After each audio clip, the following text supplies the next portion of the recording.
Good morning, Eleanor. Hi, Hayley. How are you? Yeah, good, thank you. All good. Good. This is 5 of our little series of chats and conversations. It is. And I feel that they've worked really well. And I think what's nice is I've had some lovely engagement, and I know you have too, just around people kind of asking questions. And from previous ones, we had a question why skincare is so important. So today we thought we'd base it on that, didn't we?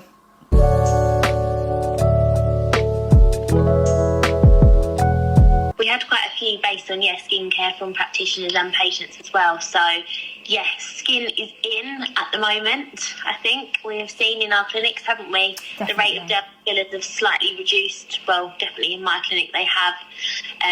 People are not having as much filler anymore. There is a very strong focus on good skin and that side of things, like we have discussed previously anyway. And I think skincare, I always say to my patients, is so important, because if they can start to support their skin at home with the first sort of like few layers, as I say to them, so you can do that topical kind of moisturisers and serums and vitamin C's. Yeah. When we're doing the injecting point, actually, that is only going to enhance what we are doing. So I say to clients, you can't just come in and just have these treatments. If you can look after your skin at home by using good quality medical grade skincare, it will make such an improvement. Mm-hmm. I agree. I've actually had a lady recently and she'd never done anything at all, and she suffers with a little bit of adult acne and very dry, dehydrated skin, also showing aspects of an oily presentation because her skin cell barrier was very impaired, very damaged. And what your body does is, of course, it produces more oil to try and repair its dehydration and structural kind of imbalance.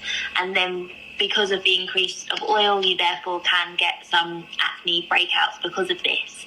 And I simply have put her on, I said, before we do anything, I'm going to put you on vitamin C, a retinol, a salicylic acid serum and an SPF. And honestly, the difference in 6 weeks of sticking to a routine that has some active ingredients, some hydrating properties in it, she looks like a different woman. She really, really does.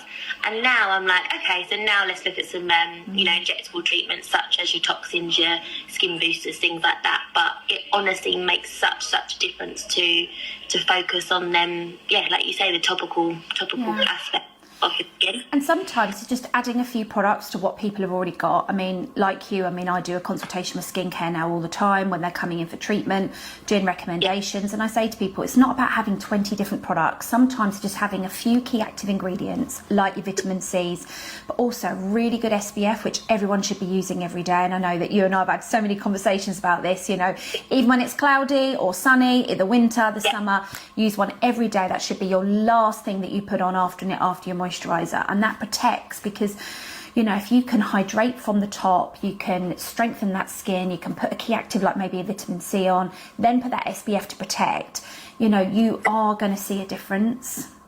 Absolutely. And I think I don't know if you find this as well, but skincare can be very overwhelming for patients, and they end up much. Sometimes we're putting too many ingredients in, and I found, I don't know about you, but I've had to strip some people's products back and say, right, you're putting too much on. Yeah, some people just don't know where they are. They're lost. They're ordering every single product that these influencers are promoting that's helped their skin, going on to kind of large kind of beauty warehouse stores online and thinking, oh, that sounds right for me, and oh, that's my skin type, and things like that. And before they know it, they've got all of these products. None of them are working, and they just feel lost. Or on the other cases, they go to some people and they are sold £500-600 worth of products, which they do not need to be on. They're overspending. Strip it right back. Yes, I agree, use medical grade products, which generally are a little bit more expensive, but there is no need to have this 10-step skincare routine and be spending £100 monthly. A good cleanser, an active vitamin C, an active retinol to increase your skin cell turnover, your SPF and a hydrator, you are going to be ahead of a lot of people, and you're going to be getting good results with these products. And I think the difference is like we were saying about medical grade, is that actually what we prescribe for the client is actually for them. And it is a lot stronger that you can buy over the counter, hence why it's a little bit more money, because obviously the percentage is going to be a lot more. And I know you do the same, but obviously we both use Get Harley, so it makes it really easy for those clients. So actually when we come in, we can make that plan, we send it through, and then obviously they can purchase when they want, and it can be delivered to them at home, which I think has made skincare a lot easier as well. Absolutely. We both do have the skin scanners in our... Yeah, so that's something I wanted to, so I'm introducing that into my clinic now. And I know I've actually gone for the one that you have, which is, you know, amazing, because I think we can really then look at, you know, somebody's baseline and then 90 days later re-look at when they've been on some products to actually show the difference, because sometimes you don't see that difference straight away, but actually by having a skin scanner, that kind of backs up those layers underneath to have a little look. Absolutely, and using the skin scanner in our clinics is going to actually allow our patients to understand why we are, you know, applying certain steps, certain treatments to their skincare journey, and let them see the evidence of as to why. Is it the deep dermis that we need to target? Is it the superficial skin layers that are damaged and pigmented? Is it their levels of bacteria on the skin that's a problem? Do we need to look at different type of cleanser? You know, it's all these different things. Is it the pore size and things like that we can use these, all of those things, to plan our patient's journey. So I think skincare can be overwhelming, but by visiting someone who has your best interests at heart, that's not here to confuse you, to get you the results for as less as possible, then this is, I do agree that both of us are in our ethics of our practice. Definitely. So if anyone has any questions, remember when you're with us, patients that are watching that are with us, you know, do talk to us about skincare.